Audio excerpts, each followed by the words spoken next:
Des hommes d'une férocité sans pareille, suscités par la justice divine, se joueront du repos de leurs semblables. Ainsi en a-t-il été depuis le commencement du monde. Le Seigneur remettra à nos ennemis la verge de fer destinée à le venger de nos iniquités. Mais quand la société aura été enfin complètement purifiée par ces tribulations, les hommes fatigués de tant d'horreurs reviendront pleinement à la pratique de la justice et se rangeront fidèlement sous les lois de l'Église qui nous rendent si agréables à Dieu. Dieu purifiera la Sainte Église et ressuscitera l'esprit de ses élus par un moyen qui échappe à toute prévision humaine. Monseigneur de Lassus, La conjuration antichrétienne, tome 3. La franc-maçonnerie, synagogue de Satan, par Monseigneur Léon Meurin, archevêque-évêque de Port-Louis. Je sais ce que vous souffrez et combien vous êtes pauvre. Néanmoins, vous êtes riche. Vous êtes calomniés par ceux qui se diront juifs et ne le sont pas. Ils sont la synagogue de Satan. Ne craignez rien de ce que vous avez à souffrir. Apocalypse, chapitre 2, verset 9. La Kabbale juive, la base dogmatique de la franc-maçonnerie. Les indications citées nous suffisaient pour considérer comme juste notre hypothèse que la Kabbale juive est la base philosophique et la clé de la franc-maçonnerie. Cette découverte nous a inspiré l'idée de cet essai. Servira-t-il à ouvrir les yeux à ces milliers de francs-maçons non-juifs qui ne voient pas l'esclavage auquel les pharisiens, les juifs de la Kabbale, les ont réduits et dans lequel ils les retiennent captifs par des mystères qu'ils ne leur révèlent pas même au 33e degré? Y trouvera-t-on l'assujettissement des peuples chrétiens et de leur autorité politique sous la domination des Juifs? Le paganisme incorporé dans la Kabbale juive. Ce n'est pas la synagogue orthodoxe, ni la vraie doctrine de Moïse, inspirée par Dieu même, que les kabbalistes modernes représentent.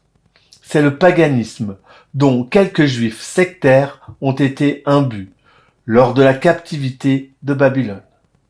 On n'a qu'à étudier la doctrine de la Kabbale juive et à la comparer avec les doctrines philosophiques des plus anciens peuples civilisés, indiens, perses, babyloniens, assyriens, égyptiens, grecs et autres, pour s'assurer que partout est enseigné le même système panthéistique d'émanation. Partout, on retrouve un certain principe éternel duquel émane une première triade, et, après elle, tout l'univers, non par création, mais par émanation substantielle. On est forcé de l'admettre. Entre la philosophie kabbalistique et l'ancien paganisme, il y a une connexion intime qu'il est difficile d'expliquer d'une autre manière que par l'inspiration d'un même auteur, c'est-à-dire de l'ennemi du genre humain, de l'esprit du mensonge. Le juif dans toutes les sectes kabbalistiques. L'importance de la condition imposée aux albigeois, vaincus de renvoyer les juifs de leurs offices, ne saurait être exagérée. Elle est une preuve de la conviction de ce temps, que les juifs étaient les fauteurs, sinon les auteurs des abominables erreurs qui rampaient dans les sectes dont l'unité de la Sainte Église avait tant à souffrir. En effet, l'essence des doctrines hérétiques, depuis les gnostiques et les manichéens jusqu'aux albigeois, revient toujours à la Kabbale, et originairement à l'ancien paganisme que la Kabbale avait absorbé. Or, personne n'avait aucun intérêt à raviver l'ancien paganisme. Le christianisme l'avait remplacé de la manière la plus avantageuse. Il n'y avait plus de païens tenant aux croyances de leurs ancêtres. Les juifs seuls avaient intérêt à s'opposer à l'affermissement et au libre développement de la civilisation chrétienne. Dans toute son histoire, nous voyons ce peuple guidé, animé, enthousiasmé, exalté, exaspéré, selon les diverses circonstances de sa position, par une seule grande idée, l'attente de son futur Messie. La simple logique des faits nous force donc de les déclarer responsables de tous les malheurs que les sectes issues de leur cabale ont attirés sur la grande famille chrétienne. Saint Étienne les haranga.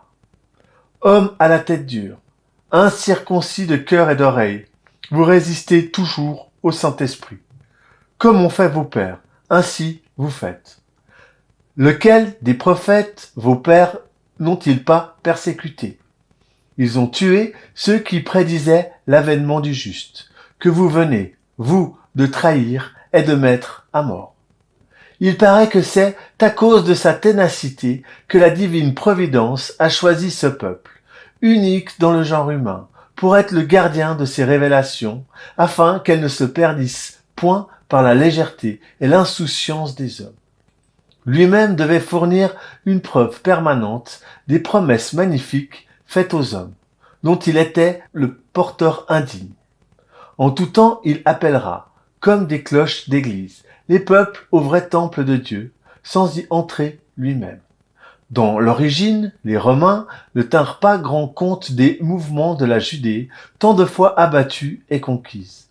Ce n'est que lorsqu'ils s'aperçurent que les Juifs mettaient en mouvement tout l'univers, qu'Adrien envoya Jules César, le plus vaillant général de son temps. Celui-ci, n'osant pas attaquer une multitude de gens résolus à se battre en désespérés, le prit séparément, et dans l'espace d'un peu plus de 2 ans que dura cette guerre, il périt environ 600 000 Juifs, sans compter ceux qui furent consumés par la faim, le feu et la misère, ni ceux qui furent vendus comme esclaves. Les Juifs ont regardé ce désastre comme le plus grand qui leur soit jamais arrivé, y compris celui qu'ils éprouvèrent sous Titus. Bar Kolba fit périr pendant cette guerre au moins 104 000 chrétiens. Les Romains les ont vengés. Jérusalem perdit même son nom. Elle s'appela depuis Alia Capitolina. Les pierres du temple servirent à bâtir un théâtre et les Juifs furent bannis de leur capitale. Nonobstant cette désolation à laquelle ils étaient réduits par suite des mensonges de leurs faux prophètes, leur aveuglement était tellement grand qu'en 432, ils crurent de nouveau à un imposteur. Un certain Moïse se leva dans l'île de Crète, se disant l'ancien Moïse, envoyé pour la seconde fois sur la terre, pour ramener son peuple à pied sec par la mer divisée dans la terre de ses pères. Les Juifs, ravis d'enthousiasme, abandonnant leur métier et leurs propriétés, suivirent leur nouveau guide au rivage de la mer. Et là, sur ses ordres, inébranlables dans leur foi, ils se précipitèrent en foule dans les flots et y perdirent tous la vie. Ceux qui survécurent à cette calamité prétendirent qu'ils avaient été trompés par un esprit de ténèbres, l'un des démons de Samaël. Encore un exemple pour montrer la force incompréhensible de l'espérance que ce peuple étrange entretient de voir un jour le Messie promis venir et subjuguer en leur faveur le monde entier. Au commencement du XVIIe siècle, lorsque Sabbatai Tzvi se donna en Orient pour le fils de David et le Messie promis, il eut pour persécuteur Nathan de Gaza, qui, étant devenu clairvoyant, connaissait et racontait des choses passées dont il ne pouvait rien savoir naturellement. Il avait des visions et prédisait l'avenir. Bientôt, des prophètes et des prophétesses parurent à Samarie, à Antrinople, à Thessalonique, à Constantinople et dans plusieurs autres lieux. Des hommes, des femmes, de jeunes gens, des filles et des enfants même furent saisis de l'esprit prophétique. Ils étaient tout à coup renversés par terre comme des épileptiques. Ils entraient en convulsion et annonçaient alors en langue hébraïque ou araméenne, quoiqu'ils ne connussent ni l'un ni l'autre, des choses extraordinaires ou qui s'étaient passées depuis longtemps ou qui devaient arriver. Chacune de ces prophéties finissait par ces paroles. Sabbatai Tzvi est le vrai Messie de la maison de David, à qui la couronne et le royaume ont été donnés. Ah, le Keter Malkout, si bien connu des francs-maçons. L'enthousiasme réveillé du peuple juif fut cruellement déçu lorsque ce nouveau messie passa à l'islamisme. Après avoir méconnu sa haute destinée, le peuple juif erre dans tout le monde afin de servir de témoin au christianisme. En Allemagne et dans d'autres royaumes de l'Occident, ils étaient regardés comme les valets de chambre de l'Empire, dont le monarque pouvait se servir à son gré. Les grands vassaux les traitaient comme des esclaves, nonobstant les remontrances des papes et des évêques qui tâchaient d'adoucir leur sort. Ils subissaient un esclavage vraiment dur. Chaque année, au retour des fêtes de la Passion du Seigneur, lorsqu'ils se permettaient des blasphèmes contre les mystères chrétiens, ou volaient des enfants pour les crucifier, l'aversion et l'indignation augmentaient contre eux. Opprimés partout, ils reçurent comme compensation les richesses de la chrétienté, sans en accepter les trésors de l'Église. Ils réussirent à s'emparer de la plus grande partie de l'argent en circulation, qu'ils faisaient fructifier encore par des usures excessives. Ils étaient protégés par les grands qui partageaient avec eux le profit de leur usure. Mais le peuple, sucé doublement par les maîtres et par les esclaves, s'indignait de plus en plus contre ce métier dont ils étaient victimes et contre la prospérité toujours croissante de ces étrangers qui s'attachaient comme des plantes parasites aux nations parmi lesquelles ils vivaient pour en absorber toute la substance. Nous vivons encore guère dans cette narration. L'orage se forma lentement, s'annonçant de temps en temps par quelques éclats isolés. Mais enfin, lorsque les croisades eurent ébranlé l'Europe jusque dans ses fondements, la tempête, longuement contenue, éclata tout à coup. En France, en Espagne, en Angleterre, en Italie, sur les bords du Rhin et du Danube, en Bohême et en Hongrie, les populations poursuivirent les Juifs avec un acharnement inexprimable, employant contre eux le pillage, l'incendie et l'assassinat. Dans le duché d'York, en Angleterre, 500 Juifs qui s'étaient retirés dans une forteresse y mirent le feu après avoir tué leurs femmes et leurs enfants et précipité ainsi au milieu des flammes. La petite noblesse des environs, dont ils étaient créanciers, fit brûler dans la cathédrale tous les titres de leurs créances. Ils furent chassés partout, mais la compassion et l'or qu'ils avaient gardé leur ouvrirent de nouveau les portes. Louis XVII, roi de France, les toléra, et Pierre le Vénérable, qui connaissait bien le Talmud et avait fait traduire en Espagne le Coran, sommait ce prince d'employer leurs richesses contre les Sarrasins. Voici ce qu'ils écrivaient dans son épître 36e. Ce que je vous dis des Juifs, ô roi, c'est bien connu de tous. S'ils remplissent leurs greniers de fruits, leurs colliers de vin, leurs sacs d'argent et leurs casquettes d'or, ce n'est ni en travaillant la terre, ni en servant à la guerre, ni en pratiquant quelques autres métiers utiles et honorables, mais c'est en trompant les chrétiens et en achetant à vil prix des voleurs les objets dont ils se sont emparés. Si quelques larrons, forçant une église, emportent des chandeliers, des encensoirs, la croix elle-même ou le calice, il va chez les Juifs, et jouissant par eux d'une damnable sécurité, non seulement il trouve un lieu de recul pour ses larcins, mais encore il vend à la synagogue de Satan ce qu'il a pris à la sainte église de Dieu. Les vases qui ont renfermé le corps et le sang du Christ, il les livre à ceux qui ont tué ce corps et versé ce sang, qui ont rassasié d'opprobre le Sauveur du monde pendant qu'il vivait sur la terre et qui, aujourd'hui, encore, ne cessent de blasphémer contre lui. Ces paroles expliquent bien, sans la justifier toutefois, la barbarie avec laquelle les populations à cette époque traitaient de temps en temps les Juifs. Le Talmud raconte que les étoiles filantes sont les larmes qu'Élohim verse 2 fois par jour sur la captivité de son peuple. Chaque matin, il rugit comme un lion, frappant du pied le firmament. Chaque jour, il exhale une plainte comme une tourterelle gémissante, et crie « Malheur !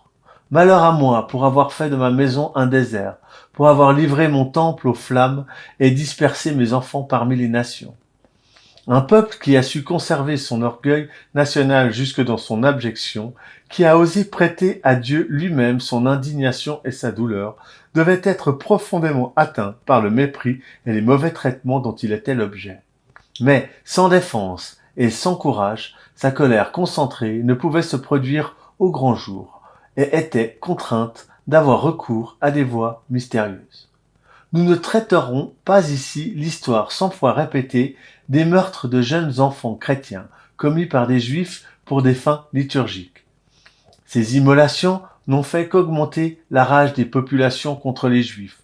On leur imputait aussi la manie d'empoisonner les sources et les rivières et la pratique de toute l'ascèse diabolique. On sait quelle puissance les juifs attribuent au mot Shesham Forash, signifiant le non expliqué. Celui qui sait manier ces mots peut créer un nouveau monde. Par cette parole, Moïse a fait ses miracles. Les prophètes ont prédit l'avenir, et Jésus même, qu'il avait apprise de Jéhovah en Égypte, a fait par elle des choses merveilleuses. Elle contient non seulement, comme le nom Jéhovah, l'essence de Dieu, mais aussi sa toute-puissance, sa sagesse, sa vérité, sa justice, sa miséricorde et sa bonté. Elle était écrite à l'entrée du temple de Jérusalem sur la pierre que Jacob avait ointe d'huile. Du temps de la destruction du temple par les Romains, cette parole a été perdue avec les pierres sur lesquelles elle était gravée. Les francs-maçons connaissent cette fameuse parole. Au 14e degré, grand écossais de la voûte sacrée, dit de Jacques VI, on donne au récipiendaire l'explication de la pierre cubique à pointe. Cette pierre grotesque, surchargée de lettres et de chiffres, est un cube coiffé d'une pyramide. Un côté de cette pyramide contient ces mots. Shesham Forash. Ce sont les mots qui terminent les grandes évocations diaboliques dans le rituel de la magie noire. Jacques VI, roi d'Angleterre et d'Écosse, dont le nom est mêlé à celui du 14e degré maçonnique, est réputé pour s'être livré aux sciences occultes. La Kabbale étant très estimée des Juifs, il était tout naturel qu'ils se livrassent avec zèle à son étude pour y puiser de la consolation. Ils y trouvèrent aussi les points d'appui pour se mettre en relation avec les esprits qu'elle préconisait. Avec l'aide qu'ils comptaient trouver dans ces esprits, ils espéraient pouvoir se venger des chrétiens et découvrir des trésors. La Kabbale a toujours été réputée comme la source principale de la magie noire. Nous avons dessiné le pont par lequel les Juifs du XIVe siècle passaient de la composition de doctrines hérétiques à la composition d'une nouvelle société clandestinement théologique, secrètement politique et publiquement philanthropique. Les Templiers hérétiques dispersés seront leurs chevaliers. L'alliance entre la synagogue déchue et un ordre chrétien déchu va se conclure.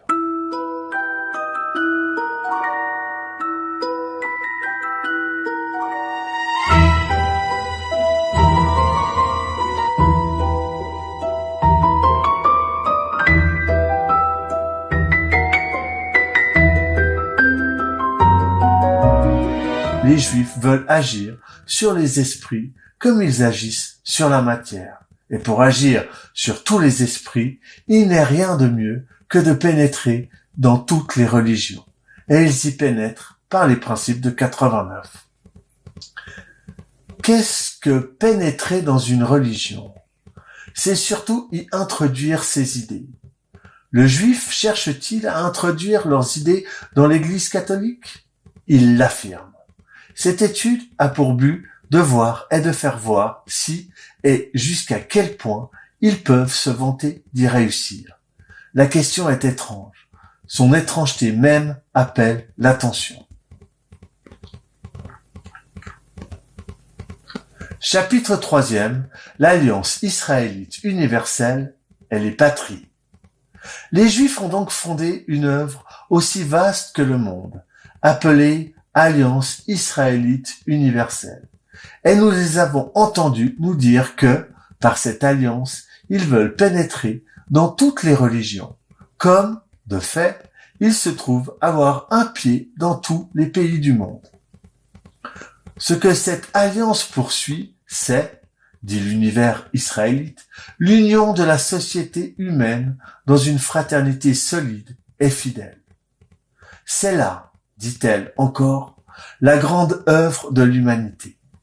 Remarquons en passant que la franc-maçonnerie a les mêmes prétentions, elle les exprime par les mêmes mots.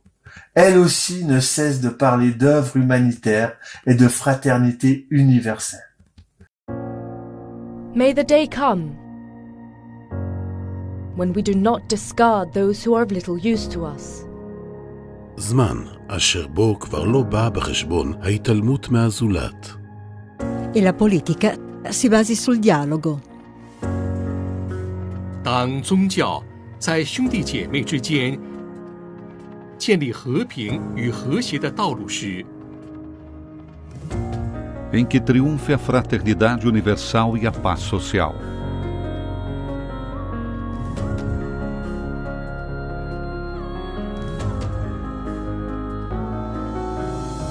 وقتما تتحقق التزامات البابا فرانسيس والإمام الأكبر أحمد الطيب كما قال قداسته في الرسالة العامة فراتيلي توتي: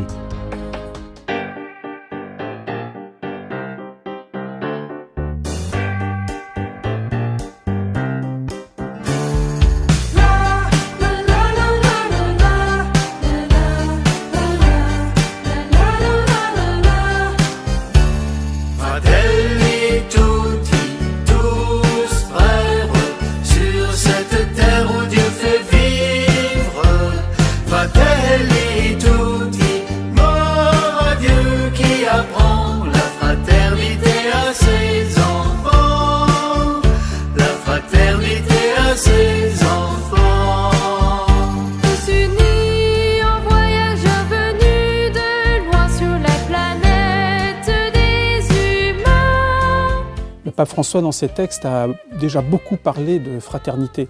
D'ailleurs, les premiers mots qu'il a délivrés après son élection, c'est « frères et sœurs ». C'est aussi une fraternité universelle avec ceux qui partagent d'autres convictions religieuses. Donc à la fois cette dimension pauvreté, dialogue interreligieux et puis rapport à l'ensemble de la création, ce sont seulement trois thèmes qui seront dans l'encyclique et que le pape met en évidence en signant ce texte à Assise le jour de la Saint-François. La fraternité à ses enfants.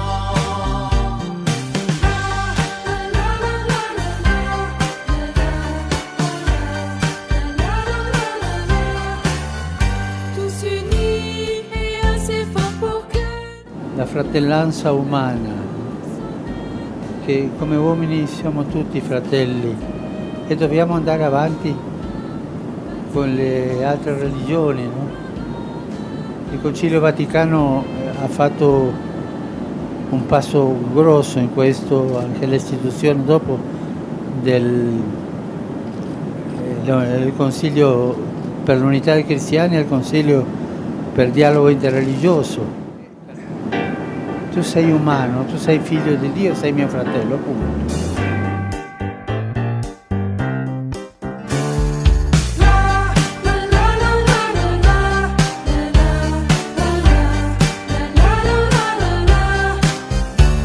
Fratelli tutti, tous frères, sur cette terre où Dieu fait vivre. Fratelli tutti, mort à Dieu qui apprend la fraternité à ses enfants. La religion ne sert donc plus à sauver son âme, mais simplement à épanouir personnellement l'individu. Et cela afin de travailler à la mise en place d'une fraternité universelle.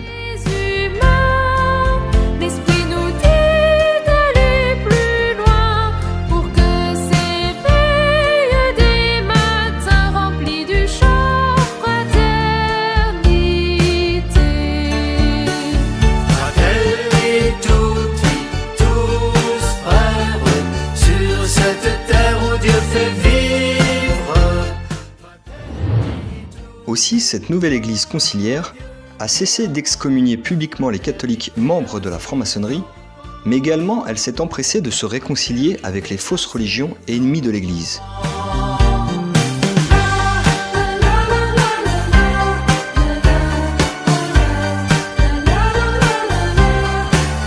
l'Église conciliaire n'a donc qu'un seul but, se cacher derrière un vernis faussement chrétien pour amollir la doctrine du Christ, jusqu'à en faire un principe d'amour, de tolérance et de pardon universel, proche des notions humanistes, voire gnostiques, afin de s'en servir comme d'un socle pour établir une nouvelle religion au service d'un nouvel ordre mondial.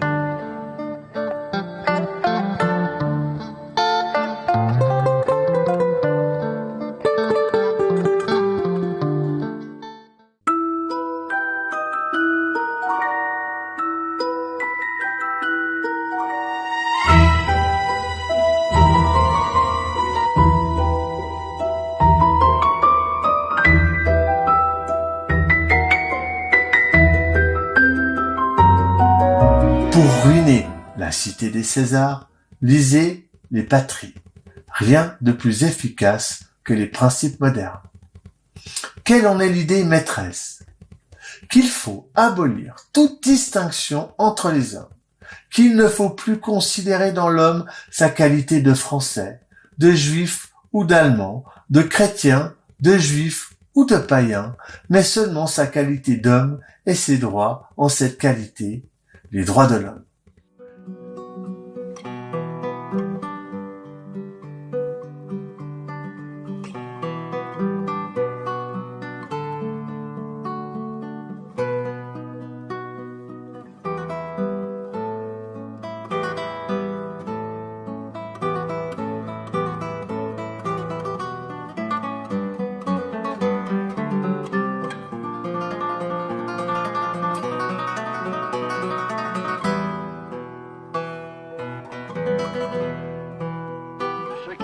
À la justice, à la dignité de vivre, à la liberté, au bien-être et au progrès. Les peuples se tournent vers les Nations Unies comme vers l'ultime espoir de la concorde et de la paix. Nous osons apporter ici, avec le nôtre, leur tribut d'honneur et d'espérance. Ne sont-ce point là les idées que la Révolution a répandues partout? Les idées que la franc-maçonnerie prêche sans relâche? Les idées dont s'enorgueillit le libéralisme? Ça, c'est quelque chose d'important. Peut-être que je vais finir avec ce point-là. Couper les ponts avec cet individu-là. Couper les ponts. On n'est plus là même avec quelqu'un qui n'est pas juste doctrinalement. On n'est plus avec quelqu'un qui a quelques hérésies. Là, on est avec quelqu'un qui pousse un agenda anti-chrétien. C'est à ce point-là où on est rendu là. Qui pousse même un agenda qui, logiquement, devrait amener au règne de l'Antéchrist. C'est au point où on en est. Donc il est vraiment important que les catholiques réalisent les choses, qu'ils arrêtent de rester en communion avec cet individu-là. Qu'ils se séparent de lui. Cet homme-là, c'est pas seulement que, bon, il est gentil, mais il se trompe un peu, là. Non, il est en train de détruire l'Église. Et de façon méthodique. On a vu que c'était un plan, sur plusieurs années, là. Il fait partie de ce processus de globalisation. Et il le dit, il le défend, il l'enseigne. Il faut arrêter de considérer cet homme-là comme la règle de foi. C'est absurde. Il faut arrêter de considérer cet homme-là comme le vicaire du Christ. Hein? Donc, notre Seigneur avait dit « Qui vous écoute, m'écoute ». Et le pape Pie XII a répété cela. Il a répété les paroles de notre Seigneur. Il a dit « Ça s'applique au magistère de l'Église, ça s'applique en particulier au souverain pontife. Qui vous écoute, m'écoute ». Est-ce que, en écoutant l'enseignement de Bergoglio, est-ce qu'on entend la voix de notre Seigneur? Évidemment non. Évidemment non. On entend la voix d'éloge. On entend la voix d'éloge.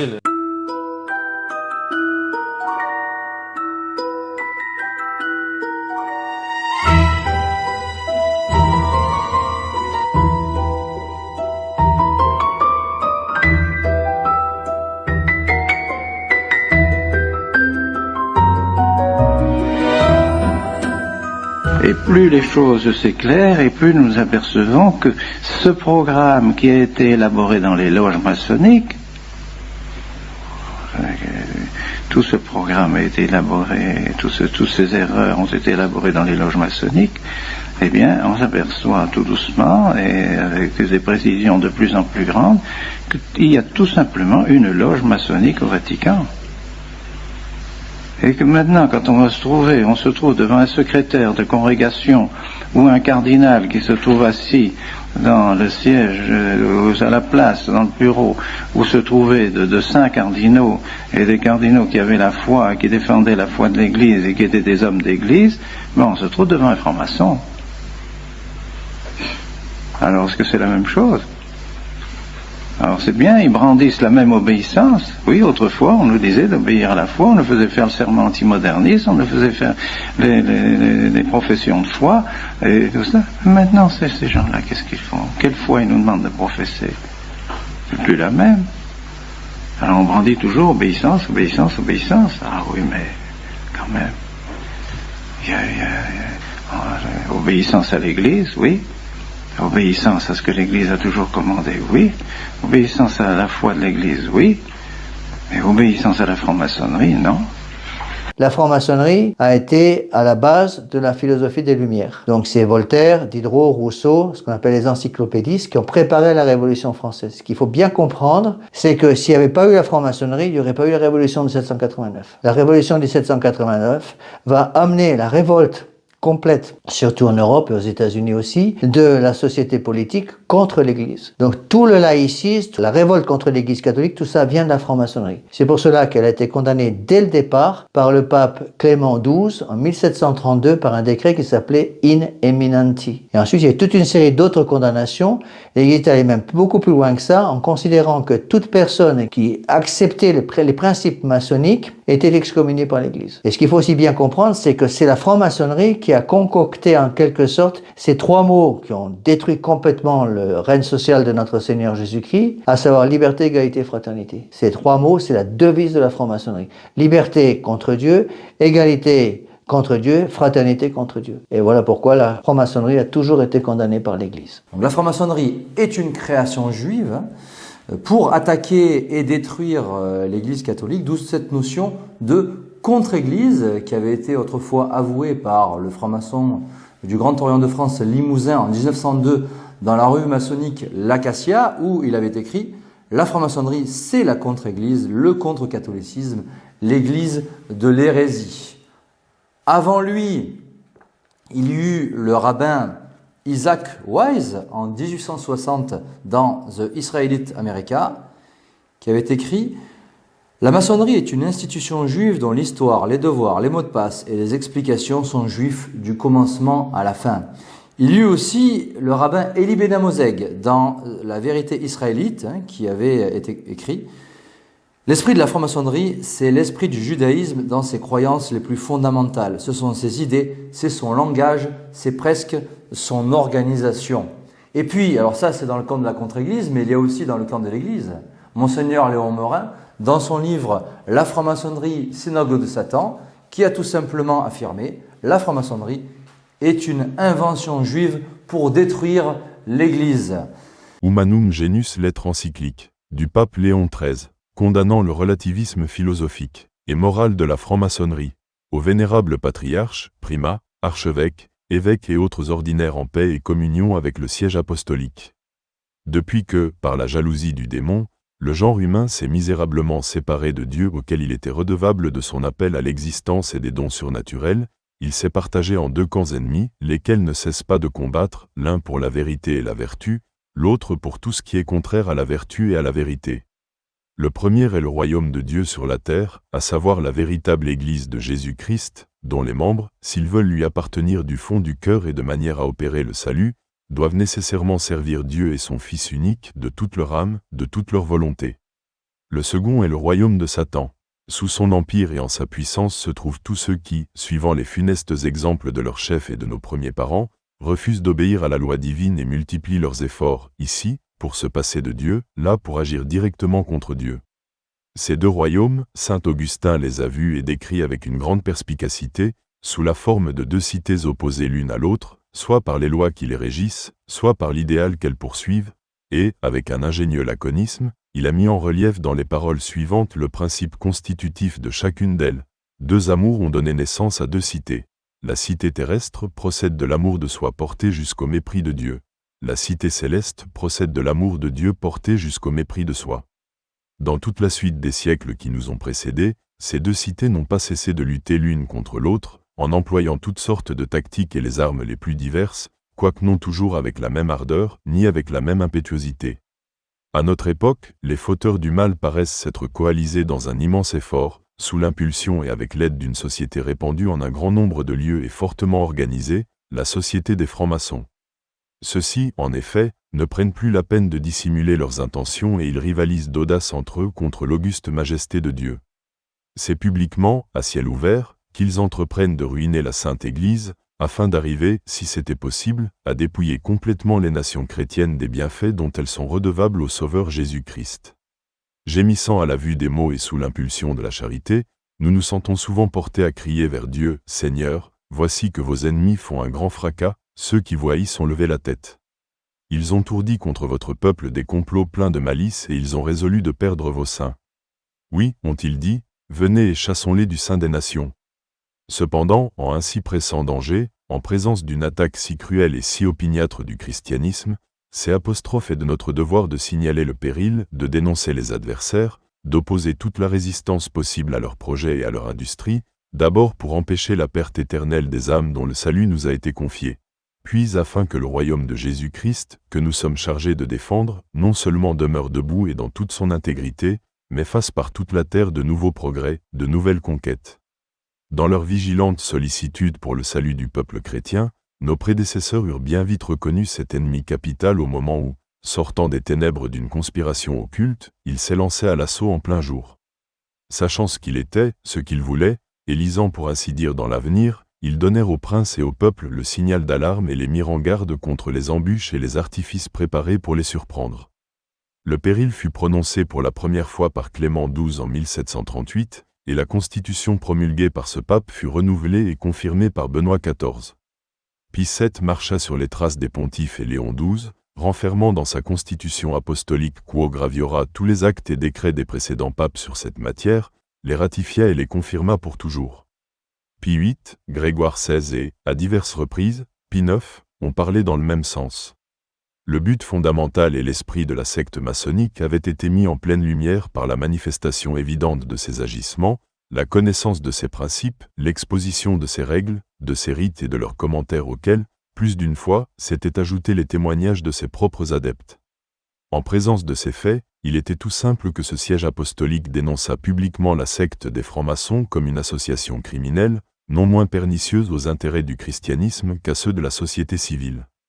Il édicta donc contre elle les peines les plus graves dont l'Église a coutume de frapper les coupables et interdit de s'y affilier. Irrité de cette mesure et espérant qu'il pourrait, soit par le dédain, soit par la calomnie, échapper à ces condamnations ou en atténuer la force, les membres de la secte accusèrent les papes qui les avaient portés, tantôt d'avoir rendu des sentences iniques, tantôt d'avoir excédé la mesure dans les peines infligées. C'est ainsi qu'ils s'efforcèrent d'éluder l'autorité ou de diminuer la valeur des constitutions promulguées par Clément XII, Benoît XIV, Pie VII et Pie IX. Toutefois, dans les rangs même de la secte, il ne manqua pas d'associés pour avouer, même malgré eux, que, étant donné la doctrine et la discipline catholique, les pontifes romains n'avaient rien fait que de très légitime. À cet aveu, il faut joindre l'assentiment explicite d'un certain nombre de princes ou de chefs d'État qui eurent à cœur, soit de dénoncer la société des francs-maçons au siège apostolique, soit de la frapper eux-mêmes comme dangereuse et portant des lois contre elle, ainsi que cela s'est pratiqué en Hollande, en Autriche, en Suisse, en Espagne, en Bavière, en Savoie et dans quelques parties de l'Italie. Il importe souverainement de faire remarquer combien les événements donnèrent raison à la sagesse de nos prédécesseurs. Leur prévoyante et paternelle sollicitude n'eurent pas partout ni toujours le succès désirable, ce qu'il faut attribuer, soit à la dissimulation et à l'astuce des hommes engagés dans cette secte pernicieuse, soit à l'imprudente légèreté de ceux qui auraient eu cependant l'intérêt le plus direct à la surveiller attentivement. Il en résulte que, dans l'espace d'un siècle et demi, la secte des francs-maçons a fait d'incroyables progrès. Employant à la fois l'audace et la ruse, elle a envahi tous les rangs de la hiérarchie sociale et commence à prendre, au sein des États modernes, une puissance qui équivaut presque à la souveraineté. De cette rapide et formidable extension sont précisément résultés pour l'Église, pour l'autorité des princes, pour le salut public, les maux que nos prédécesseurs avaient depuis longtemps prévus. On est venu à ce point qu'il y a lieu de concevoir pour l'avenir les craintes les plus sérieuses, non certes, en ce qui concerne l'Église, dont les solides fondements ne sauraient être ébranlés par les efforts des hommes, mais par rapport à la sécurité des États, au sein desquels sont devenues trop puissantes, ou cette secte de la franc-maçonnerie, ou d'autres associations similaires qui se font ses coopératrices et ses satellites. Pour tous ces motifs, à peine avions-nous mis la main au gouvernail de l'Église que nous avons clairement senti la nécessité de résister à un si grand mal et de dresser contre lui, autant qu'il serait possible, notre autorité apostolique. Aussi profitant de toutes les occasions favorables, nous avons traité les principales thèses doctrinales sur lesquelles les opinions perverses de la secte maçonnique semblent avoir exercé la plus grande influence. C'est ainsi que dans notre encyclique Quod Apostoli Muneris, nous nous sommes efforcés de combattre les monstrueux systèmes des socialistes et des communistes. Notre autre encyclique Arcanum nous a permis de mettre en lumière et de défendre la notion véritable et authentique de la société domestique, dont le mariage est l'origine et la source. Dans l'encyclique Diuternum, nous avons fait connaître, d'après les principes de la sagesse chrétienne, l'essence du pouvoir politique et montré ses admirables harmonies avec l'ordre naturel aussi bien qu'avec le salut des peuples et des princes. Aujourd'hui, à l'exemple de nos prédécesseurs, nous avons résolu de fixer directement notre attention sur la société maçonnique, sur l'ensemble de sa doctrine, sur ses projets, ses sentiments et ses actes traditionnels, afin de mettre en une plus éclatante évidence sa puissance pour le mal et d'arrêter dans ses progrès la contagion de ce funeste plan. Il existe dans le monde un certain nombre de sectes qui, bien qu'elles diffèrent les unes des autres par le nom, les rites, la forme, l'origine, se ressemblent et sont d'accord entre elles par l'analogie du but et des principes essentiels. En fait, elles sont identiques à la franc-maçonnerie, qui est pour toutes les autres comme le point central d'où elles procèdent et où elles aboutissent.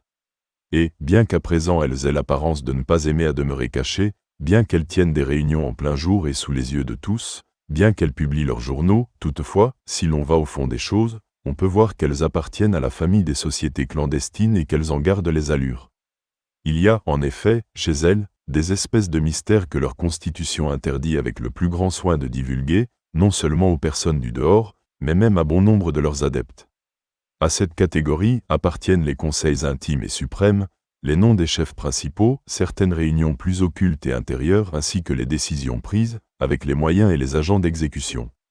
À cette loi du secret concourt merveilleusement la division faite entre les associés des droits, des offices et des charges, la distinction hiérarchique savamment organisée des ordres et des degrés et la discipline sévère à laquelle tous sont soumis. La plupart du temps, ceux qui sollicitent l'initiation doivent promettre, bien plus, ils doivent faire le serment solennel de ne jamais révéler à personne, à aucun moment, d'aucune manière, les noms des associés, les notes caractéristiques et les doctrines de la société. C'est ainsi que, sous les apparences mensongères et en faisant de la dissimulation, une règle constante de conduite, comme autrefois les manichéens, les francs-maçons n'épargnent aucun effort pour se cacher et n'avoir d'autres témoins que leurs complices. Leur grand intérêt étant de ne pas paraître ce qu'ils sont, ils jouent le personnage d'amis des lettres ou de philosophes réunis ensemble pour cultiver les sciences.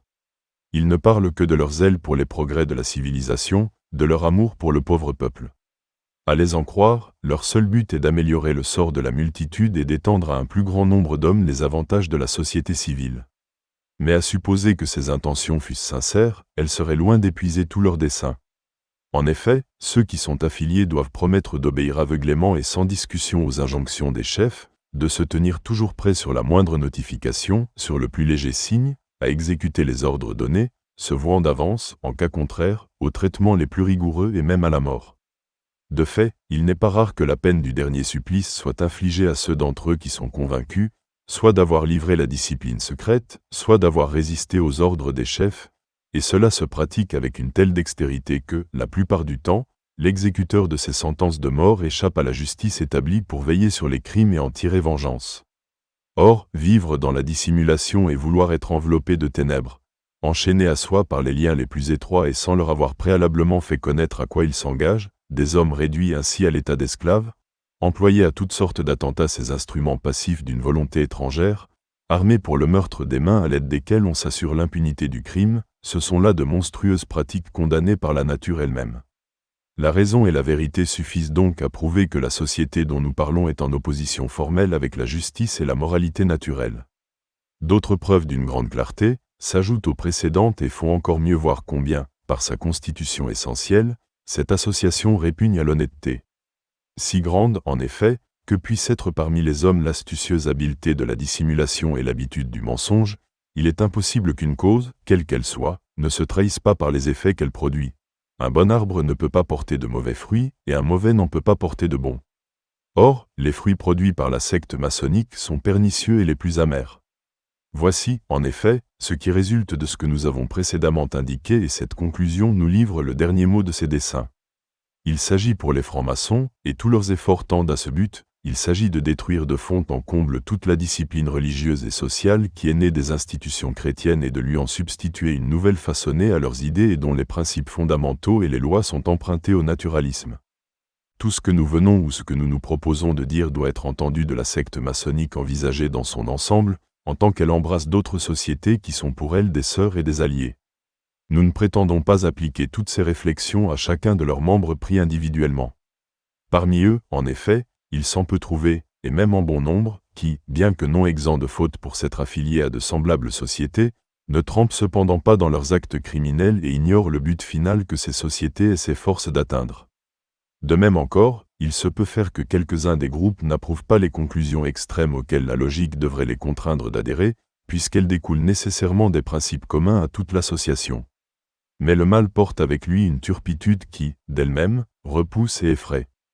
En outre, si des circonstances particulières de temps ou de lieu peuvent persuader à certaines fractions de demeurer en deçà de ce qu'elles souhaiteraient de faire, ou de ce que font d'autres associations, il n'en faut pas conclure pour cela que ces groupes soient étrangers au pacte fondamental de la maçonnerie. Ce pacte demande à être apprécié, moins par les actes accomplis et par leurs résultats que par l'esprit qui l'anime et par ses principes généraux.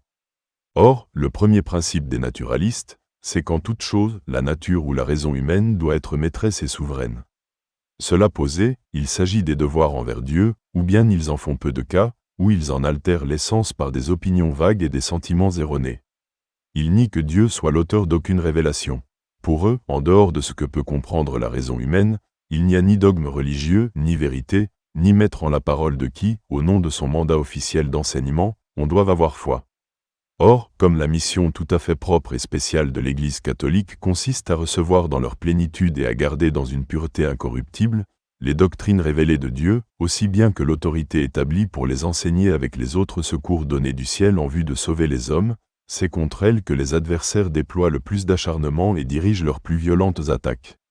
Maintenant, qu'on voit à l'œuvre la secte des francs-maçons dans les choses qui touchent à la religion, là principalement où son action peut s'exercer avec une liberté plus licencieuse et que l'on dise si elle ne semble pas s'être donnée pour mandat de mettre à exécution les décrets des naturalistes. Ainsi, dût-il lui en coûter un long et opiniâtre labeur, elle se propose de réduire à rien, au sein de la société civile, le magistère et l'autorité de l'Église. D'où cette conséquence que les francs-maçons s'appliquent à vulgariser, et pour laquelle ils ne cessent pas de combattre, à savoir qu'il faut absolument séparer l'Église de l'État. Par suite, ils excluent des lois aussi bien que de l'administration de la chose publique, la très salutaire influence de la religion catholique et ils aboutissent logiquement à la prétention de constituer l'État tout entier en dehors des institutions et des préceptes de l'Église.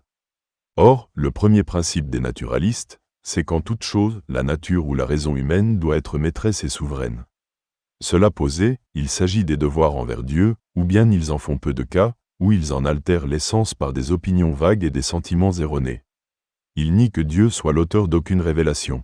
Pour eux, en dehors de ce que peut comprendre la raison humaine, il n'y a ni dogme religieux, ni vérité, ni maître en la parole de qui, au nom de son mandat officiel d'enseignement, on doit avoir foi.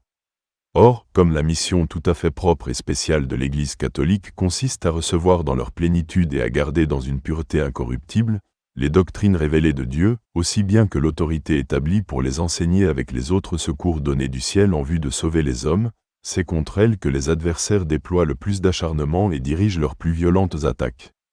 Maintenant, qu'on voit à l'œuvre la secte des francs-maçons dans les choses qui touchent à la religion, là principalement où son action peut s'exercer avec une liberté plus licencieuse et que l'on dise si elle ne semble pas s'être donnée pour mandat de mettre à exécution les décrets des naturalistes.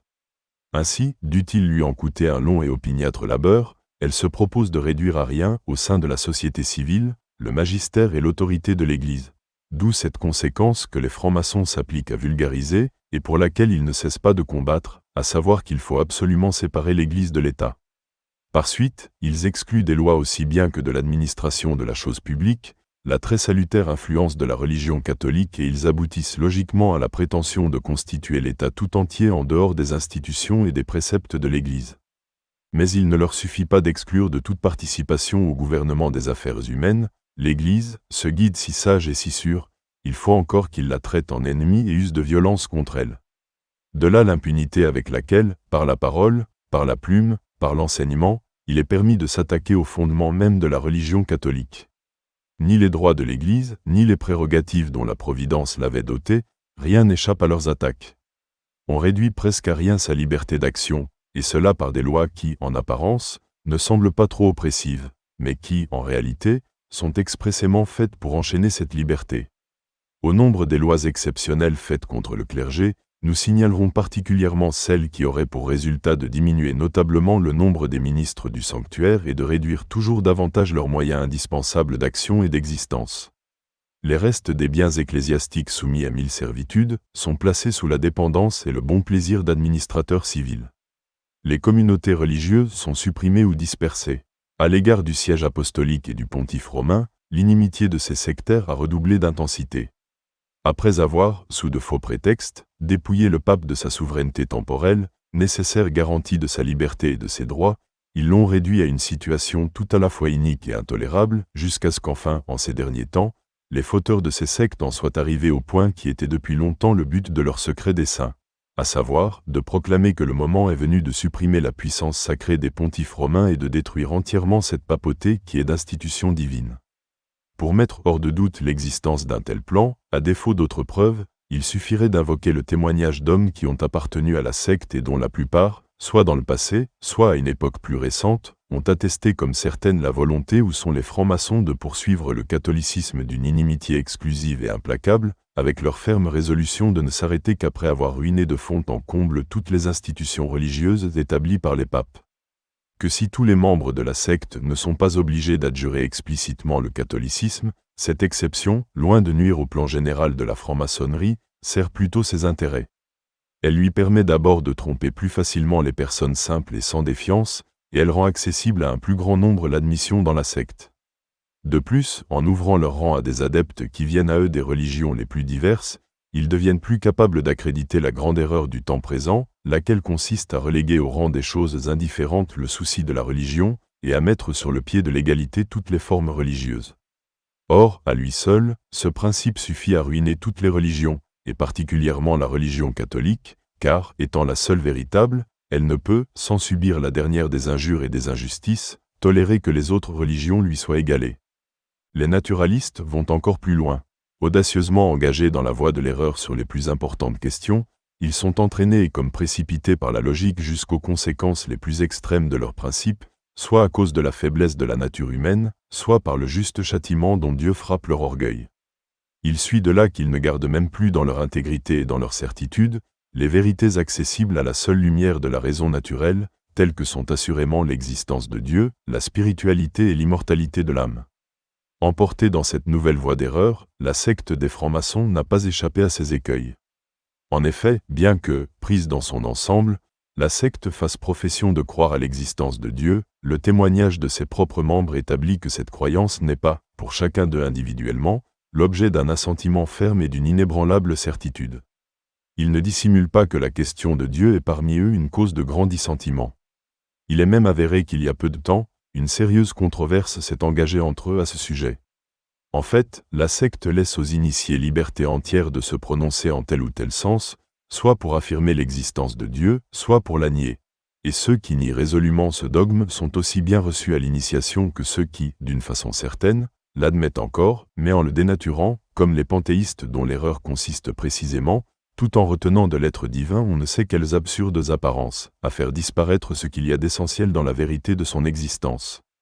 Or, quand ce fondement nécessaire est détruit ou seulement ébranlé, il va de soi que les autres principes de l'ordre naturel chancellent dans la raison humaine et qu'elle ne sait plus à quoi s'en tenir, ni sur la création du monde par un acte libre et souverain du Créateur, ni sur le gouvernement de la Providence, ni sur la survivance de l'âme et de la réalité d'une vie future et immortelle succédant à la vie présente. L'effondrement des vérités, qui sont la base de l'ordre naturel et qui importent si fort à la conduite rationnelle et pratique de la vie, aura un contre-coup sur les mœurs privées et publiques. Passons sous silence ces vertus surnaturelles que, à moins d'un don spécial de Dieu, personne ne peut ni pratiquer ni acquérir, ces vertus dont il est impossible de trouver aucune trace chez ceux qui font profession d'ignorer dédaigneusement la rédemption du genre humain, la grâce des sacrements, le bonheur futur à conquérir dans le ciel.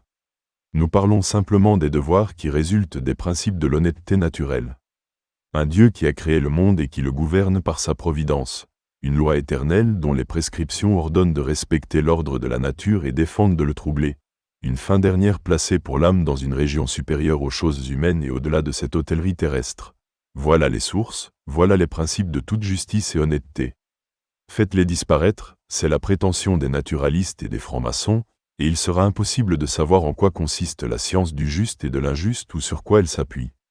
Quant à morale, la seule chose qui est trouvée grâce devant les membres de la secte franc-maçonnique et dans laquelle ils veulent que la jeunesse soit instruite avec soin, c'est celle qu'ils appellent morale civique, morale indépendante, morale libre, en d'autres termes, morale qui ne fait aucune place aux idées religieuses. Or, combien une telle morale est insuffisante, jusqu'à quel point elle manque de solidité et fléchit sous le souffle des passions, on le peut voir assez par les tristes résultats qu'elle a déjà donnés. Là en effet où, après avoir pris la place de la morale chrétienne, elle a commencé à régner avec plus de liberté, on a vu promptement dépérir la probité et l'intégrité des mœurs, grandir et se fortifier les opinions les plus monstrueuses, et l'audace des crimes partout déborde. Ces mots provoquent aujourd'hui des plaintes et des lamentations universelles, auxquelles font parfois écho bon nombre de ceux-là même qui, bien malgré eux, sont contraints de rendre hommage à l'évidence de la vérité. En outre, la nature humaine ayant été violée par le péché originel, et à cause de cela, étant devenue beaucoup plus disposée au vice qu'à la vertu, l'honnêteté est absolument impossible si les mouvements désordonnés de l'âme ne sont pas réprimés et si les appétits n'obéissent pas à la raison. Dans ce conflit, il faut souvent mépriser les intérêts terrestres et se résoudre aux plus durs travaux et à la souffrance, pour que la raison victorieuse demeure en possession de sa principauté. Mais les naturalistes et les francs-maçons n'ajoutent aucune foi à la révélation que nous tenons de Dieu, ni que le Père du genre humain est péché et, par conséquent, que les forces du libre arbitre soient d'une façon débilitées ou inclinées vers le mal. Tout au contraire, ils exagèrent la puissance et l'excellence de la nature et, mettant uniquement en elle le principe et la règle de la justice, ils ne peuvent même pas concevoir la nécessité de faire de constants efforts et de déployer un très grand courage pour comprimer les révoltes de la nature et pour imposer silence à ses appétits. Aussi voyons-nous multiplier et mettre à la portée de tous les hommes ce qui peut flatter leur passion. Journaux et brochures d'où la réserve et la pudeur sont bannis, représentations théâtrales dont la licence passe les bornes, œuvres artistiques où s'étalent avec un cynisme révoltant les principes de ce qu'on appelle aujourd'hui le réalisme, inventions ingénieuses destinées à augmenter les délicatesses et les jouissances de la vie. En un mot, tout est mis en œuvre pour satisfaire l'amour du plaisir avec lequel finit par se mettre d'accord la vertu endormie. Assurément ceux-là sont coupables, mais, en même temps, ils sont conséquents avec eux-mêmes qui, supprimant l'espérance des biens futurs, abaissent la félicité au niveau des choses périssables, plus bas même que les horizons terrestres. À l'appui de ces assertions, il serait facile de produire des faits certains bien qu'en apparence, incroyables.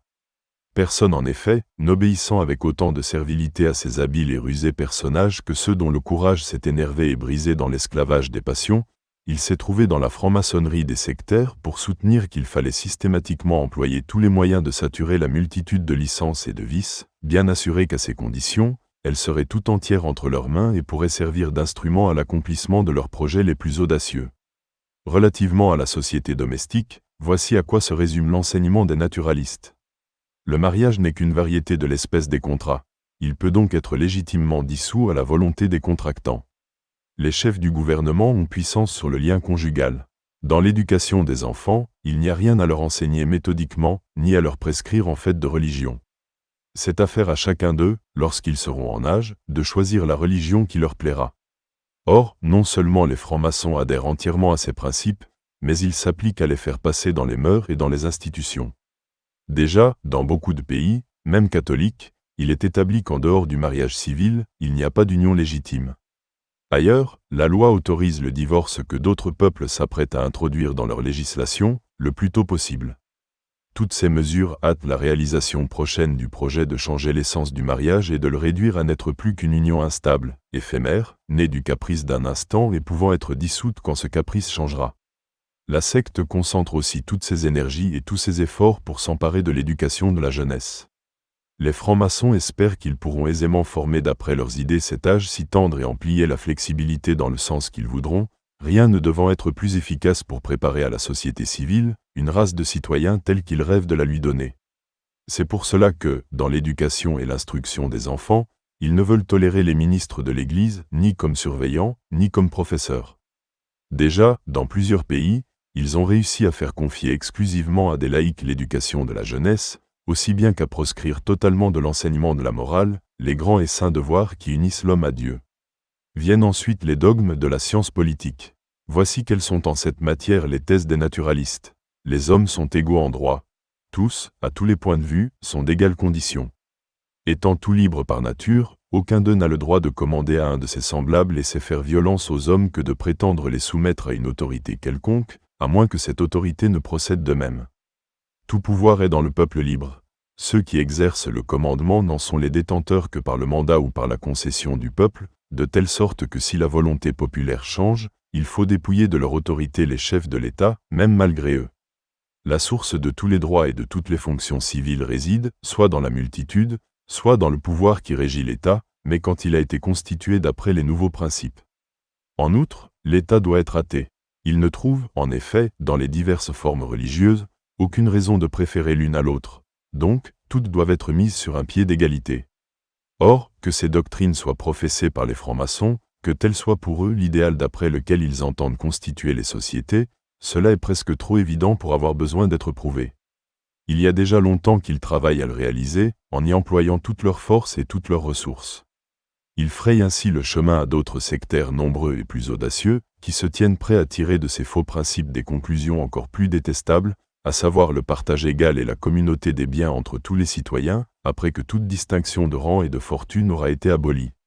Les faits que nous venons de résumer mettent en une lumière suffisante la constitution intime des francs-maçons et montrent clairement par quelle route ils s'acheminent vers leur but. Leurs dogmes principaux sont en un si complet et si manifeste désaccord avec la raison qu'il ne se peut imaginer rien de plus pervers. En effet, vouloir détruire la religion et l'Église, établie par Dieu lui-même et assurée par lui d'une perpétuelle protection, pour ramener parmi nous, après 18 siècles, les mœurs et les institutions des païens, n'est-ce pas le comble de la folie et de la plus audacieuse impiété?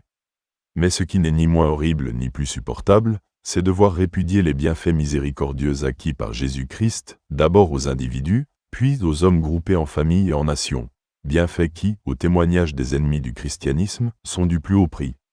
Certes, dans un plan si insensé et si criminel, il est bien permis de reconnaître la haine implacable dont Satan est animé à l'égard de Jésus-Christ et sa passion de vengeance. L'autre dessein, à la réalisation duquel les francs-maçons emploient tous leurs efforts, consiste à détruire les fondements principaux de la justice et de l'honnêteté. Par là, ils se font les auxiliaires de ceux qui voudraient, qu'à l'instar de l'animal, l'homme n'eût d'autre règle d'action que ses désirs. Ce dessein ne va rien moins qu'à déshonorer le genre humain et à le précipiter ignominieusement à sa perte. Le mal s'augmente de tous les périls qui menacent la société domestique et la société civile. Ainsi que nous l'avons exposé ailleurs, tous les peuples, tous les siècles s'accordent à reconnaître dans le mariage quelque chose de sacré et de religieux et la loi divine a pourvu à ce que les unions conjugales ne puissent pas être dissoutes. Mais si elles deviennent purement profanes, s'il est permis de le rompre au gré des contractants, aussitôt la constitution de la famille sera en proie au trouble et à la confusion. Les femmes seront découronnées de leur dignité. Toute protection et toute sécurité disparaîtront pour les enfants et pour leurs intérêts.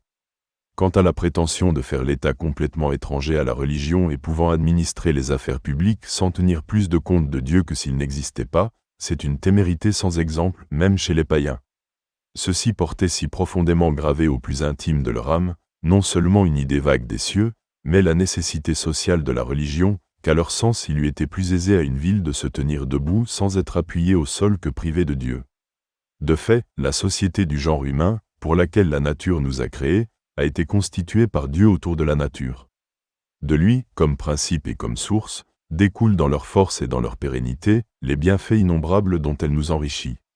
Aussi, de même que la voix de la nature rappelle à chaque homme en particulier l'obligation où il est d'offrir à Dieu le culte d'une pieuse reconnaissance, parce que c'est à lui que nous sommes redevables de la vie et des biens qui l'accompagnent, un devoir semblable s'impose au peuple et aux sociétés. De là résulte avec la dernière évidence que ceux qui veulent briser toute relation entre la société civile et les devoirs de la religion, ne commettent pas seulement une injustice, mais, par leur conduite, prouvent leur ignorance et leur ineptie. En effet, c'est par la volonté de Dieu que les hommes naissent pour être réunis et pour vivre en société. L'autorité est le lien nécessaire au maintien de la société civile, de telle sorte que, ce lien brisé, elle se dissout fatalement et immédiatement. L'autorité a donc pour auteur le même être qui a créé la société. Aussi, quel que soit celui entre les mains de qui le pouvoir réside, il est le ministre de Dieu. Par conséquent, dans la mesure où l'exige la fin et la nature de la société humaine, il faut obéir au pouvoir légitime commandant des choses justes, comme à l'autorité même de Dieu qui gouverne tout, et rien n'est plus contraire à la vérité que de soutenir qu'il dépend de la volonté du peuple de refuser cette obéissance quand il lui plaît. De même, si l'on considère que tous les hommes sont de même race et de même nature et qu'ils doivent tous atteindre la même fin dernière, et si l'on regarde aux devoirs et aux droits qui découlent de cette communauté d'origine et de destinée, il n'est pas douteux qu'ils soient tous égaux. Mais, comme ils n'ont pas tous les mêmes ressources d'intelligence et qu'ils diffèrent les uns des autres, soit par les facultés de l'esprit, soit par les énergies physiques, comme enfin il existe entre eux 1000 distinctions de mœurs, de goût, de caractère, rien ne répugne tant à la raison que de prétendre les ramener tous à la même mesure et d'introduire dans les instructions de la vie civile une égalité rigoureuse et mathématique. De même en effet que la parfaite constitution du corps humain résulte de l'union et de l'assemblage des membres, qui n'ont ni les mêmes forces, ni les mêmes fonctions, mais dont l'heureuse association et le concours harmonieux donnent à tout l'organisme sa beauté plastique, sa force et son aptitude à rendre les services nécessaires. De même, au sein de la société humaine, se trouve une variété presque infinie de parties dissemblables. Si elles étaient toutes égales entre elles et libres, chacune pour son compte, d'agir à leur guise, rien ne serait plus difforme qu'une telle société. Si, au contraire, par une sage hiérarchie des mérites, des goûts, des aptitudes, chacune d'elles concourt au bien général, vous voyez se dresser devant vous l'image d'une société bien ordonnée et conforme à la nature. Les malfaisantes erreurs que nous venons de rappeler menacent les états des dangers les plus redoutables. En effet, supprimer la crainte de Dieu et le respect dû à ses lois, laisser tomber en discrédit l'autorité des princes, donner libre carrière et encouragement à la manie des révolutions, lâcher la bride aux passions populaires, briser tout frein sauf celui du châtiment, vous aboutissez par la force des choses à un bouleversement universel et à la ruine de toutes les institutions. Tel est, il est vrai, le but avéré, explicite, que poursuivent de leurs efforts beaucoup d'associations communistes et socialistes, et la secte des francs-maçons n'a pas le droit de se dire étrangère à leurs attentats, puisqu'elle favorise leurs desseins et que, sur le terrain des principes, elle est entièrement d'accord avec elles. Si ces principes ne produisent pas immédiatement et partout leurs conséquences extrêmes, ce n'est ni à la discipline de la secte, ni à la volonté des sectaires qu'il faut l'attribuer, mais d'abord à la vertu de cette divine religion qui ne peut être anéantie, puis aussi à l'action des hommes qui, formant la partie la plus saine des nations, refusent de subir le joug des sociétés secrètes et luttent avec courage contre leurs entreprises insensées. Et plus à Dieu que tous, jugeant l'arbre par ses fruits, sussent reconnaître le germe et le principe des maux qui nous accablent, des dangers qui nous menacent. Nous avons affaire à un ennemi rusé et fécond en artifice. Il excelle à chatouiller agréablement les oreilles des princes et des peuples. Il a su prendre les uns et les autres par la douceur de ses maximes et l'appât de ses flatteries. Les princes, les francs-maçons se sont insinués dans leur faveur sous le masque de l'amitié, pour faire d'eux des alliés et de puissants auxiliaires, à l'aide desquels ils opprimeraient plus sûrement les catholiques. Afin d'aiguillonner plus vivement le zèle de ces hauts personnages, ils poursuivent l'Église d'impudentes calomnies. C'est ainsi qu'ils l'accusent d'être jalouse de la puissance des souverains et de leur contester leurs droits.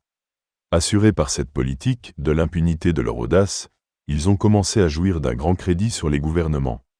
D'ailleurs, ils se tiennent toujours prêts à ébranler les fondements des empires, à poursuivre, à dénoncer et même à chasser les princes, toutes les fois que ceux-ci paraissent user du pouvoir autrement que la secte ne l'exige. Les peuples, ils se jouent d'eux en les flattant par des procédés semblables.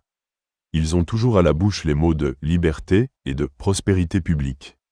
À les en croire, c'est l'Église, ce sont les souverains qui ont toujours fait obstacle à ce que les masses fussent arrachées à une servitude injuste et délivrées de la misère. Ils ont séduit le peuple par ce langage fallacieux et, excitant en lui la soif des changements, ils l'ont lancé à l'assaut des deux puissances ecclésiastiques et civiles. Toutefois, la réalité des avantages qu'on espère demeure toujours au-dessous de l'imagination et de ses désirs. Bien loin d'être devenu plus heureux, le peuple, accablé par une oppression et une misère croissante, se voit encore dépouillé des consolations qu'il eût pu trouver avec tant de facilité et d'abondance dans les croyances et les pratiques de la religion chrétienne. Lorsque les hommes s'attaquent avec l'ordre providentiellement établi par une juste punition de leur orgueil, ils trouvent souvent l'affliction et la ruine de la fortune prospère sur laquelle ils avaient témérairement compté pour l'assouvissement de tous leurs désirs. Quant à l'Église, si, par-dessus toute chose, elle ordonne aux hommes d'obéir à Dieu, souverain Seigneur de l'univers, l'on porterait contre elle un jugement calomnieux si l'on croyait qu'elle est jalouse de la puissance civile ou qu'elle songe à entreprendre sur les droits des princes. Loin de là, elle met sous la sanction du devoir et de la conscience l'obligation de rendre à la puissance civile ce qui lui est légitimement dû.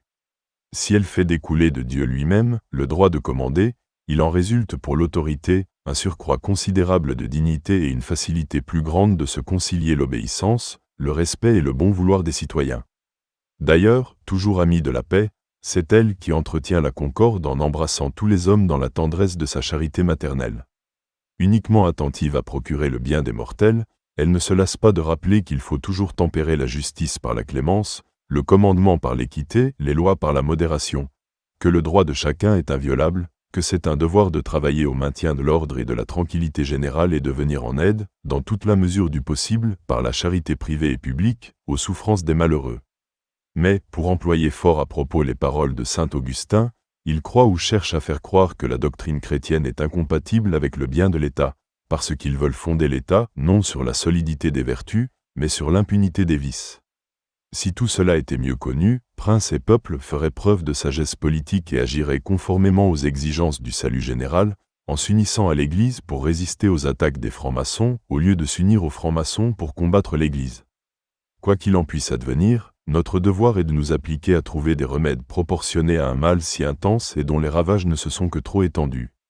Nous le savons, notre meilleur et plus solide espoir de guérison est dans la vertu de cette religion divine que les francs-maçons haïssent d'autant plus qu'ils la redoutent davantage. Il importe donc souverainement de faire d'elle le point central de la résistance contre l'ennemi commun. Aussi, tous les décrets portés par les pontifes romains, nos prédécesseurs, en vue de paralyser les efforts et les tentatives de la secte maçonnique, toutes les sentences prononcées par eux pour détourner les hommes de s'affilier à cette secte ou pour les déterminer à en sortir, nous entendons les ratifier à nouveau, tant en général qu'en particulier. Pleins de confiance à cet égard dans la bonne volonté des chrétiens, nous les supplions au nom de leur salut éternel, et nous leur demandons de se faire une obligation sacrée de conscience de ne jamais s'écarter, même d'une seule ligne, des prescriptions promulguées à ce sujet par le siège apostolique. Quant à vous, vénérables frères, nous vous prions, nous vous conjurons d'unir vos efforts aux nôtres et d'employer votre zèle à faire disparaître l'impure contagion du poison qui circule dans les veines de la société et l'infecte tout entière. Il s'agit pour vous de procurer la gloire de Dieu et le salut du prochain. Combattant pour de si grandes causes, ni le courage, ni la force ne vous feront défaut. Il vous appartient de déterminer dans votre sagesse par quels moyens plus efficaces vous pourrez avoir raison des difficultés et des obstacles qui se dresseront contre vous. Mais puisque l'autorité inhérente à notre charge nous impose le devoir de vous tracer nous-mêmes la ligne de conduite que nous estimons la meilleure, nous vous dirons. En premier lieu, arrachez à la franc-maçonnerie le masque dont elle se couvre et faites-la voir telle qu'elle est. Secondement, par vos discours et par vos lettres pastorales spécialement consacrées à cette question, instruisez vos peuples. Faites-leur connaître les artifices employés par ces sectes pour séduire les hommes et les attirer dans leur rang, montrez-leur la perversité de leur doctrine et l'infamie de leurs actes.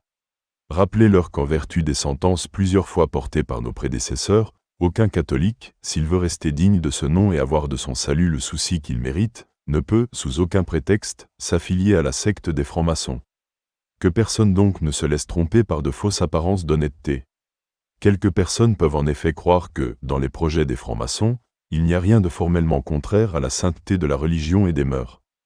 Toutefois, le principe fondamental qui est comme l'âme de la secte, étant condamné par la morale, il ne saurait être permis de se joindre à elle ni de lui venir en aide d'aucune façon. Il faut ensuite, à l'aide de fréquentes instructions et exhortations, faire en sorte que les masses acquièrent la connaissance de la religion. Dans ce but, nous conseillons très fort d'exposer, soit par écrit, soit de vive voix et dans des discours ad hoc, les éléments des principes sacrés qui constituent la philosophie chrétienne. Cette dernière recommandation a surtout pour but de guérir, par une science de bonne aloi, les maladies intellectuelles des hommes et de les prémunir tout à la fois contre les formes multiples de l'erreur et contre les nombreuses séductions du vice, surtout en un temps où la licence des écrits va de pair avec une insatiable avidité d'apprendre.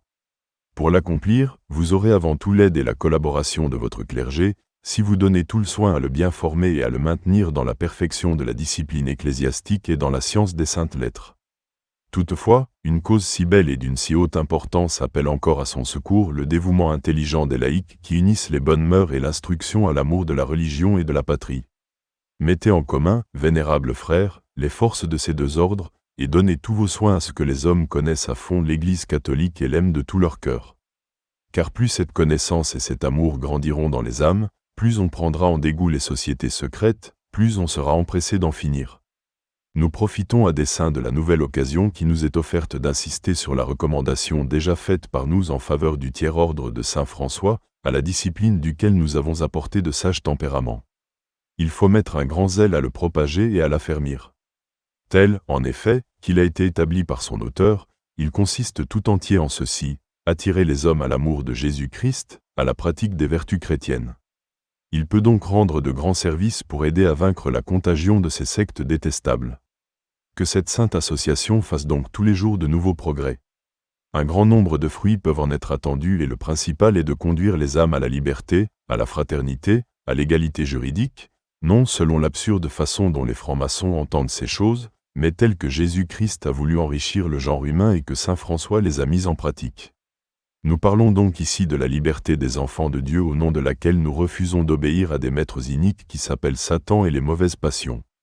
Nous parlons de la fraternité qui nous rattache à Dieu comme au Créateur et Père de tous les hommes.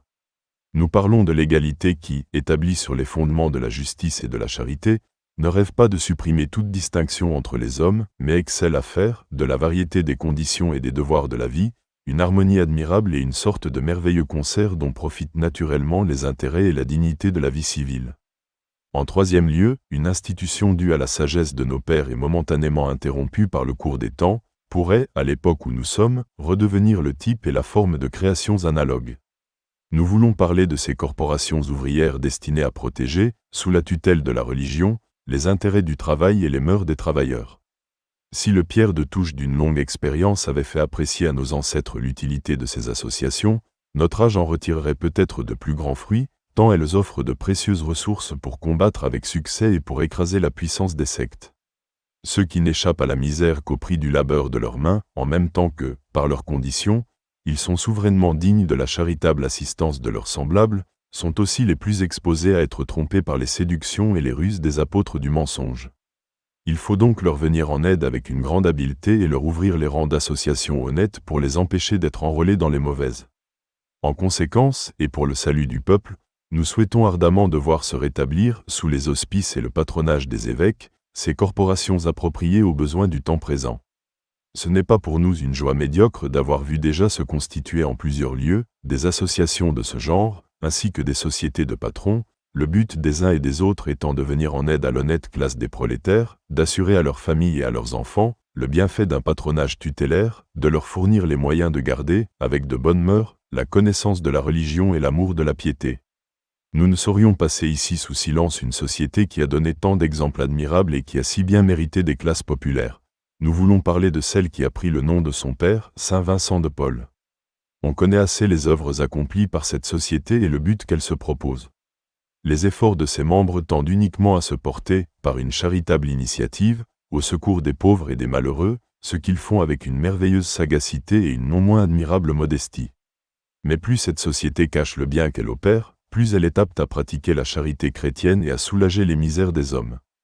Quatrièmement, afin d'atteindre plus aisément le but de nos désirs, nous recommandons avec une nouvelle insistance à votre foi et à votre vigilance, la jeunesse qui est l'espoir de la société. Appliquez à sa formation la plus grande partie de vos sollicitudes pastorales. Quel qu'ait déjà pu être à cet égard votre zèle et votre prévoyance, croyez que vous n'en ferez jamais assez pour soustraire la jeunesse aux écoles et aux maîtres près desquels elle serait exposée à respirer le souffle empoisonné des sectes. Parmi les prescriptions de la doctrine chrétienne, il en est une sur laquelle devront insister les parents, les pieux instituteurs, les curés, sous l'impulsion de leurs évêques. Nous voulons parler de la nécessité de prémunir leurs enfants ou leurs élèves contre ces sociétés criminelles, en leur apprenant de bonne heure à se méfier des artifices perfides et variés à l'aide desquels leurs prosélytes cherchent à enlacer les hommes. Ceux qui ont charge de préparer les jeunes gens à recevoir les sacrements comme il faut, agiraient sagement s'ils amenaient chacun d'eux à prendre la ferme résolution de ne s'agréger à aucune société à l'insu de leurs parents ou sans avoir consulté leur curé ou leur confesseur. Du reste, nous savons très bien que nos communs labeurs, pour arracher du champ du Seigneur ces semences pernicieuses, serait tout à fait impuissant si, du haut du ciel, le maître de la vigne ne secondait ses efforts. Il est donc nécessaire d'implorer son assistance et son secours avec une grande ardeur et par des sollicitations réitérées, proportionnées à la nécessité des circonstances et à l'intensité du péril. Fière de ses précédents succès, la secte des francs-maçons lève insolemment la tête et son audace semble ne plus connaître aucune borne. Rattachés les uns aux autres par le lien d'une fédération criminelle et de leurs projets occultes, ces adeptes se prêtent un mutuel appui et se provoquent entre eux à oser et à faire le mal. À une si violente attaque doit répondre une défense énergique. Que les gens de bien s'unissent donc, eux aussi, et forment une immense coalition de prières et d'efforts. En conséquence, nous leur demandons de faire entre eux, par la concorde des esprits et des cœurs, une cohésion qui les rende invincibles contre les assauts des sectaires. En outre, qu'ils tendent vers Dieu des mains suppliantes et que leurs gémissements s'efforcent d'obtenir la prospérité et les progrès persévérants du christianisme, la paisible jouissance pour l'Église de la liberté nécessaire, le retour des égarés au bien, le triomphe de la vérité sur l'erreur, de la vertu sur le vice. Demandons à la Vierge Marie, Mère de Dieu, de se faire notre auxiliaire et notre interprète. Victorieuse de Satan dès le premier instant de sa conception, qu'elle déploie sa puissance contre les sectes réprouvées qui font si évidemment revivre parmi nous l'esprit de révolte, l'incorrigible perfidie et la ruse du démon. Appelons à notre aide le prince des milices célestes, Saint Michel, qui a précipité dans les enfers les anges révoltés, puis Saint Joseph, l'époux de la très sainte Vierge, le céleste et tutélaire patron de l'Église catholique et les grands apôtres Saint Pierre et Saint Paul, ces infatigables semeurs et ces champions invincibles de la foi catholique. Grâce à leur protection et à la persévérance de tous les fidèles dans la prière, nous avons la confiance que Dieu daignera envoyer un secours opportun et miséricordieux au genre humain en proie à un si grand danger. En attendant, comme gage des dons célestes et comme témoignage de notre bienveillance, nous vous envoyons du fond du cœur la bénédiction apostolique, à vous, vénérables frères, ainsi qu'au clergé et au peuple confié à votre sollicitude. Donnée à Rome, près Saint-Pierre, le 20 avril 1884, de notre pontificat la 7e année.